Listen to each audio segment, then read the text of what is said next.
మానవతరాయ్ గారు, బండారు రామ్మోహన్ రావు గారు, తాడూరి శ్రీనివాస గారు, ఇప్పుడు పోలపల్లి రామూర్తి గారు జాయిన్ అయ్యారు. రామూర్తి గారు నమస్కారం. నమస్కారం అండి. రామూర్తి గారు, ఇవాళ స్పీకర్ వెలువరించిన నిర్ణయం మీద మీరు నెక్స్ట్ స్టెప్ ఏం తీసుకోబోతున్నారు? అదే నిర్ణయం రేపు ముగ్గురు ఎమ్మెల్యేలు కూడా వస్తుంది. ఆ ఇద్దరు ఎమ్మెల్యేలో కడియం శ్రీహరి గారు ఆల్రెడీ నేను బీఆర్ఎస్లో ఉన్నాను, నేను ఆ పార్టీ ప్రాథమిక సభ్యత్వంలో ఉన్నాను, రిజైన్ చేయలేదని చెప్పుకొచ్చారు. అంటే ఇక్కడ ఒకే ఒక వ్యక్తి దానం రాజేందర్ తను డిఫెండ్ చేసుకోలేని పరిస్థితిలో ఉన్నారు. ఈ పరిస్థితుల్లో మీరు నెక్స్ట్ స్టెప్ ఏం చేయబోతున్నారు?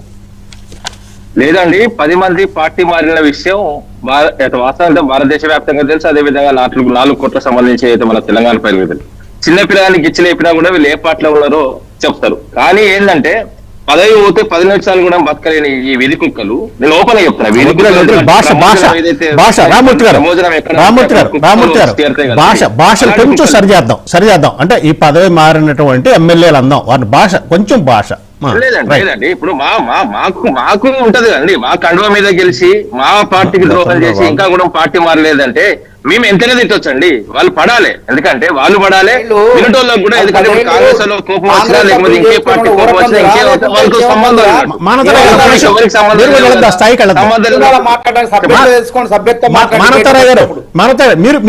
మీరు ఆ స్థాయికి వెళ్ళద్దు. ఒకసారి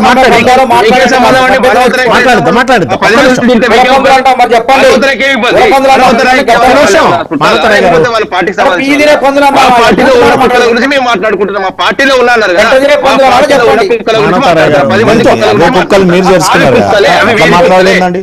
ఎక్కడ ప్రమోజనం ఉంటే అక్కడ వీధి కుక్కలు అని అంటారు. రామూర్తి గారు సబ్జెక్ట్ లోకి వెళ్దాం. ఒక్కసారి సబ్జెక్ట్ లోకి వెళ్దాం ప్లీజ్. చెప్తా సబ్జెక్ట్ లోకి రైట్ సబ్జెక్ట్ లోకి వస్తుందా? ఏదైతే మేము లీగల్ గా వాళ్ళ మీద అయితే హైకోర్టులో గానీ అదే విధంగా సుప్రీం కోర్టులో గానీ మేము చర్యలు తీసుకుంటున్నాం. మేము అక్కడ ఎవిడెన్స్ ప్రొడ్యూస్ చేసాం.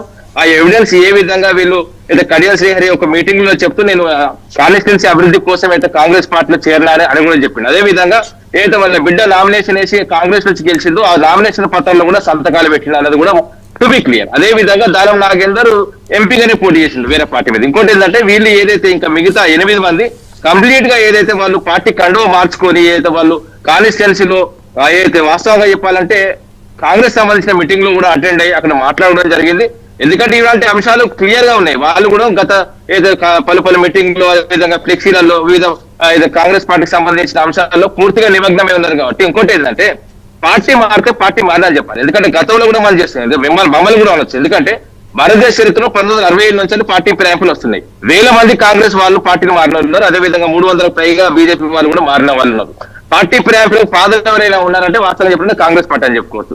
దాని తర్వాత బీజేపీ పార్టీ దాని పుట్టిన కొడుకులా కూడా చెప్పుకోవచ్చు. ఎందుకంటే ఇప్పుడు ప్రజాస్వామ్యంలో ఏదైతే పార్టీ ఫిరాయింపుల చట్టం తీసుకొచ్చిన తర్వాత ఆ పార్టీ ఫిరాయింపుల్లో ఉన్న లొసుగులను ఉపయోగించుకొని రాజకీయంగా లబ్ధి పొందుతున్న కొందరు కురువృద్ధుల గురించి వాళ్ళని ఎంత తిట్టా. ఎందుకంటే మనం మానవతరాయ్ గారు కానీ మేము కానీ మీ అంతం కానీ కొంచెం రాజకీయాలకు వచ్చిన వాళ్ళకు కొంచెం దిక్సూచిలాగా ఉండాలి. అదేవిధంగా మంచి అంశాలను మాకు నేర్పాలి.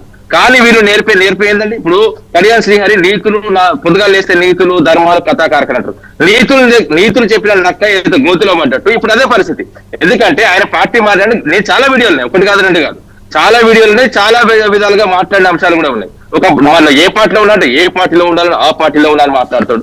ఇలాంటి ఏంటంటే పదవి కోసం కప్పినోనికి ధైర్యం లేదు, కప్పించుకున్నోనికి ధైర్యం లేదు, అదేవిధంగా కప్పిన పార్టీకి ధైర్యం లేదు, ఏదో పోయినోనికి ధైర్యం లేదు. ధైర్యం లేని మనుషులు ఇప్పుడు మేము మార్చేద్దాం. 2013లో ఏదైతే వాస్తవంగా సర్పంచ్ ఎన్నికలు జరిగినాయి, దాని తర్వాత రాష్ట్రం 2014లో సిద్ధించిన తర్వాత 2015లో నోట కట్టలతో ఒక వ్యక్తి వచ్చినప్పుడు ఆ వ్యక్తి నుంచి కాపాడుకోనికి అది కూడా ఏదైతే 2/3 ఎందుకంటే యాంటీ డిఫెక్షన్ లాకు అనుగుణంగా ఏదైతే టీడీపీని తీసుకొచ్చి విలీనం చేసినాం. దాని తర్వాత నెక్స్ట్ ఎలక్షన్ లో 8 సీట్లు వచ్చిన తర్వాత మిగతా వాళ్ళు వచ్చి ధైర్యంగా కండువ కప్పుకొని మేము పార్టీ మారినామని చెప్పుకున్నారు.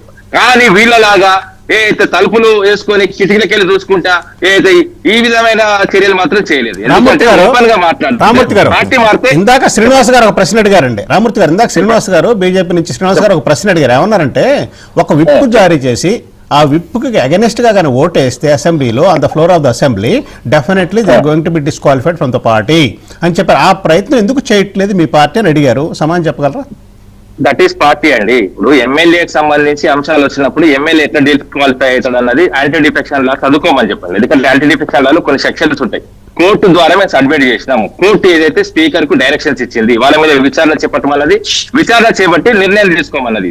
ఆ నిర్ణయం కూడా ఒక స్పీకర్ అన్ని పార్టీలకు సంబంధించిన వ్యక్తి ఉండాలి. కానీ ఏంటంటే ఇక్కడ ఏంటంటే ఈ కాంగ్రెస్ పార్టీ చేతిలో ఉన్న మనిషి కాబట్టి చేతి గుర్తుకు అనుకూలమైన నిర్ణయం తీసుకున్నాడు. వాస్తవంగా ఏంటంటే రాష్ట్ర ప్రజలు ఒక్కరు కూడా పార్టీ ఫిరాయింపు చేయలేదని నేను అంటే నేను దేనికి అడుగుతాను అనుకుంటా. ఒక కాంగ్రెస్ సంబంధించిన కొందరు ఏదైతే కడవ చేసుకున్న వాళ్ళు తప్ప మిగతా వాళ్ళందరూ, మిగతా సామాన్య ప్రజలు కానీ, మిగతా పార్టీలు కానీ, బీజేపీ వాళ్ళు కానీ, బీఆర్ఎస్ వాళ్ళు కానీ, సిపిఐ ఇతర పార్టీలు కానీ, మొత్తం అందరూ చిన్న పిల్లల నుంచి ఏదైతే ముసలమ్మ దాకా ఈ 10 మంది ఏ పార్టీలో ఉన్నారంటే చెప్తారు. ఇంకేం ఎవిడెన్స్ కావాలండి? నాకు అర్థమైంది.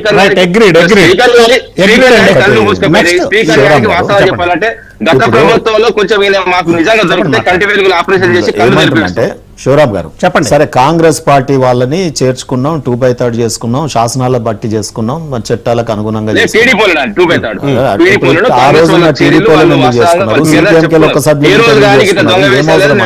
రేవంత్ రెడ్డి అంటే గవర్నమెంట్ కూలగొడతాడనే భయంతో ఆయన డబ్బులతో దొరికినాడు కాబట్టి మేము చేసినామని అంటున్నారు. మీరు కూడా మొన్న రాగానే ఈ ప్రభుత్వాన్ని కూలదోస్తున్నాం, 6 నెలలు ఈ ప్రభుత్వం అనేసరికి ఈయన చేసిన అంటున్నాడు. ఇద్దరు తోడు దొంగలు ఈ రకంగా మాట్లాడుతున్నారు. రాజ్యాంగం ఏం కావాలి, నైతిక విలువలు ఏం కావాలని మనం అంటున్నాం. నేనేమంటున్నా ఇక్కడ సోదరా, ఒక్క నిమిషం, నేను చెప్పిన ఇంతకుముందు టెక్నికల్ పాయింట్ మీరు అర్థం చేసుకోవట్లేదు. ఇప్పుడు బయట పార్టీలకు పోయి వచ్చిన ఎమ్మెల్యేలు శుద్ధ పూజలని మళ్ళీ మీ దాంట్లోనే పెట్టుకుంటారా? అసలు చెడును వదిలించుకుంటారే 10 ఇచ్చి. ఇవాళ నువ్వు వచ్చినటువంటి ఎమ్మెల్యేలని రేపు సభాసాక్షిగా బీఆర్ఎస్ ఎమ్మెల్యేలే వాళ్ళు కూడా ఓతు అఫిడవిట్స్ వేసినారు మేము బీఆర్ఎస్ఏ అని. వేసినప్పుడు వాళ్ళని నేరుగా సభలో, ప్రజాస్వామ్యానికి దేవాలయం, ప్రజలు చూస్తారు. ఆ సెషన్లో మీ ప్రతిపక్ష నాయకుడు బయటకు వచ్చి అసెంబ్లీలో చాలా సుదీర్ఘమైన అనుభవం ఉంది, ఆ అనుభవాన్ని రంగరించి ఒక రెజల్యూషన్ ఏదైనా తీసుకొచ్చి ఏదైనా మోషన్, లేకపోతే స్పీకర్ మీదనే నో కాన్ఫిడెన్స్ మోషన్ తెచ్చేసి ఓటింగ్ చేసి డివిజన్ అడిగి వీళ్ళు ఓట్లు తేల్చేసి సస్పెండ్ చేసుకో. తెలియని వాళ్ళు ఇంకా ఎందుకు కోట్ల చుట్టూ దింపాలనో, తిరగాలనో, లాయర్లను పెట్టాలనో ఏమైతుంది? ఇప్పుడు ఏమన్నా సుప్రీంకోర్టు టైం బౌండ్ స్పీకర్ మీద పిటిషన్ ఎంటర్టైన్ చేసింది తప్ప వీళ్ళు నిజంగా డిఫెక్షన్ లేదా అనేది మళ్ళీ హైకోర్టుకి రామ్మోహన్ రావు గారు చక్కగా చెప్తున్నారు. హైకోర్టు, సుప్రీంకోర్టు ఇవన్నీ తిరిగేసరికి వాళ్ళ ఎమ్మెల్యే పదవే అయిపోతుంది. మీరు కాపాడుకునే ప్రయత్నం చేస్తున్నారు.